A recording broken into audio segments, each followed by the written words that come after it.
VJ Edgecombe don't really be getting texts like that. He don't really be saying too much. Then I looked at the box score and I'm like, bro, Paul George damn near doubled him up for shot attempts. And VJ been killing while everybody was gone. Of course, they wasn't just winning games, but he was proving that, hey, I can get buckets, keep us close. They just didn't have enough. It was too many people hurt. But I just don't know if I like Paul George get more shots than VJ. I guess I'll say it like that. How you feel about that type of situation? Do you think it's like, hey, we trying to compete, so go with Paul George, or do you think it's like, let your young guy, let's see what he can really do? I think so. I mean, if he been having a hot hand, I understand the next man up rule when people out and you start like your volume increase, but to just make it to where you said like PG had double the shots. That I don't know if I fully agree with that. That, Uh, and it's like, bro, maybe he. I ain't trying to speak for him, but I'm like, bro, I know he think he need to be a bigger part of the offense while they're actually everybody's assembled.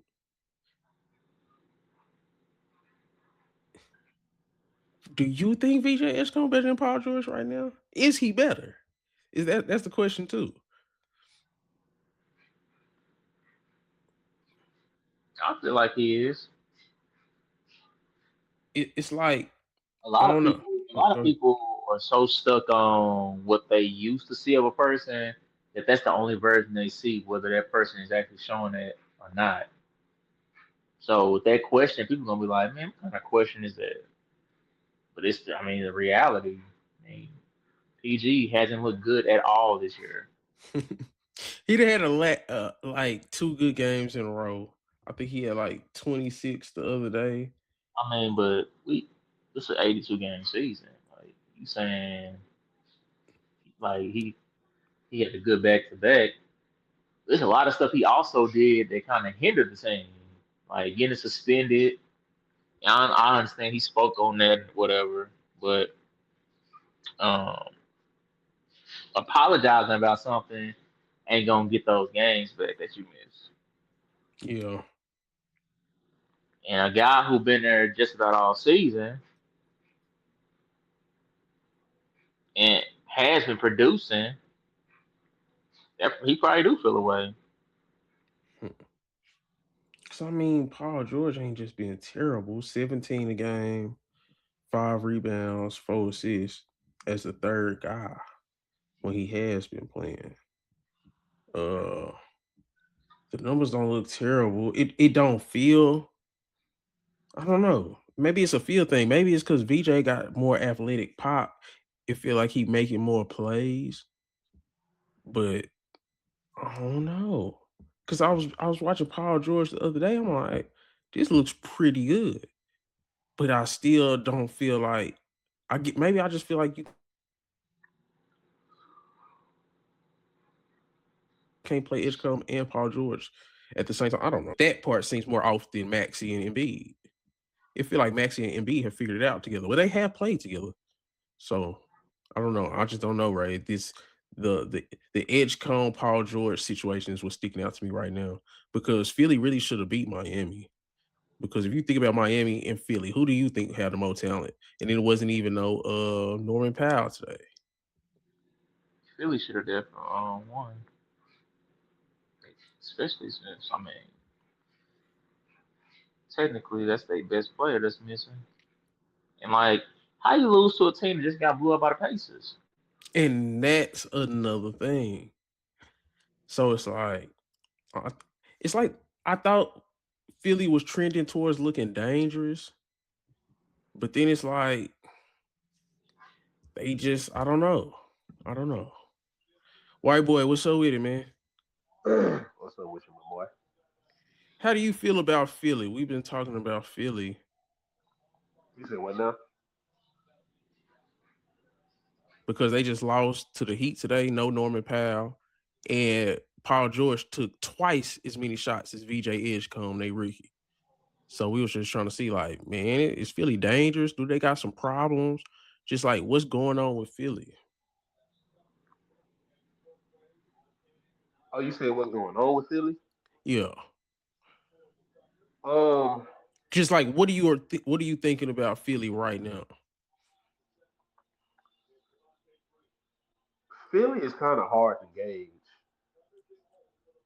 because when you think about it, they really have like a solid big three, but two out of three of them niggas can you really rely on? Hmm. And PG just came back. We know that I guess the only thing I'm seeing from him that I'm waiting to see from Embiid, can you give me a healthy playoff run? When you talk about Paul George taking all the, taking more shots than VJ, he just got back. He's still trying to get his feel, but it's like, with the way that the standards are right now, can you really afford to do that? And then, because I didn't catch that whole entire game against the Heat, but I caught probably like half of the third quarter through the fourth, and it was just like, man, Yeah. Do you think VJ is better than Paul George? Ray said VJ better than Paul George right now, and people just stuck on Paul George, what he used to be. yeah. Or I don't think that I'll say this. I would lean more to VJ than I would Paul George. I would I think Paul George is somebody that is a still somebody that could probably get me 15 a game, 15 to 18 a game. But if I'm Philly in the way that I've been drafting these young bulls, I gotta give VJ the green light the same way I gave Tyrese Maxey. hmm, see. Because once I gave Tyrese Maxey the green light, I mean we see what he's doing. And who's to say that on an every night basis that VJ couldn't easily be the 2-3 on a playoff team when we talking about Philly? And I mean, shit, if we just talking about Joel, you just do you. Am I expecting you to be the old Joel? No, but just do you. If Joel and B do have a good playoffs, let's say they go out in the second round, is I'm looking for anybody willing to take and beat off my hands. I promise, because it's like I don't. I think this is one of them scenarios. I don't care what happened because I don't think nobody gonna pick them to win a championship. And No, ain't nobody gonna pick him, but it's just hard, bro, because it's like you still trying to keep that one centerpiece and build around him in a sense. But it's like if you get rid of him, then you're gonna have to completely change up the way that you play your game altogether. Because I mean, that nigga Embiid is still a center that can stretch the floor. but and this is he my does problem with help, and Embiid's he and does Max's help them, situation. and he does help them young guards because Maxie can attack the paint. I feel like VJ can, he can also attack the paint. He does help them with his ability just to stretch the floor. So if you do decide to say, "Hey, I'm gonna get rid of my center," what are you gonna replace him with just as far as your bigs that you can still stretch the floor? Because if you got a center that's just gonna sit in the paint all game, I don't think that's gonna be a benefit to them. Hmm. You gotta Um, have a center that's gonna stretch the paint, but it's like I mean it's gonna stretch the floor, but it's like who are you gonna get? You know what I'm saying? Like that's not already kind of already locked in with their team, or they're an older player that's injury prone, and you already dealing with that. or are they saying they don't think Maxi is good enough? Like you can't build a championship team around Tyrese Maxey You and our best. can, but And I, let's just keep it. I mean, you can build a team around them, but you still got to put the right pieces around them. Like case in point, let's just say we can go back to Luca when he was with Dallas. They tried to match him up with Kristaps Porzingis, which is a center that can stretch the floor. That's not a center that he needs. He needs a center that he can run a pick and roll with that's gonna cut to the paint and stay down there. Luca, we've seen his best success has been with a center that's not necessarily one of these new age centers. He's an old style center that's gonna stay in the paint, run the pick and roll, and keep your ass down there and play defense. Like we've seen that different players need different pieces, and I just feel like if you're going to move forward with Tyrese Maxey and VJ as your young core, you're going to have to go find another center either in free agency or in the draft, which is possible, but you're going to have to find one that's a center that can stretch the floor, that doesn't have to live in the paint, that can hit a mid-range jumper and get you, a couple threes, on occasion. They can't live with no center that just lives in the paint. Needs a Joel Embiid type of player like that. He needs that specific skill set, or it's just the catch and shoot. You need somebody that he doesn't necessarily have to be a Joel Embiid, but he has to be able to play outside. He ain't got to be Joel Embiid exactly, but it's got to be somebody that can, at least probably be. Bro, let's stop being stop being let's If stop you being give me nice. a center, if you give me a Chris, center that is can probably be Tyrese Maxey a one? 35, 30, huh? Is Tyrese Maxey a one? Because I think we've been being too nice about this. Is Tyrese He, Maxey a one? he's a one, but you still got to build the team around him, bro. Is Tyrese Maxey better than Donovan Mitchell? Is he better than Donovan Mitchell? Yeah. Do he have a higher ceiling? Is he better? Because now I'm thinking about this. Why I we feel talk about Joel Embiid too much? Why we don't talk about Tyrese Maxey? What are his expectations? I just that just popped in my mind. I mean, when you right now, it's really a benefit to him. He has no expectations because they're still putting all their ducks in Joel Embiid. That's really just the But honest it truth seems about like it. He Tyrese really he Maxey. he has no expectations because Joel Embiid is still there. But I think now that Tyrese Maxey is an all star, he's trending towards all NBA. I think he's top five in scoring. Now it's kind of like, and you like 26, 25, something like that. You in your prime. I think it's time to start looking at Tyrese Maxey to where it's like, I kind of want to look, I want to see what he do in the playoffs. Do he take over that number one role, or do he kind of just defer to Joel Embiid? Because I think he don't have to defer. He needs to take a leading role and yeah, because I don't think they can move on from Joel Embiid. They don't think because we haven't seen that from Maxi, his ability to carry. So I think that's a part of it too that I ain't thought about. Why don't we have expectations for certain guys like Devin Booker? Devin Booker is on a team where everybody is playing above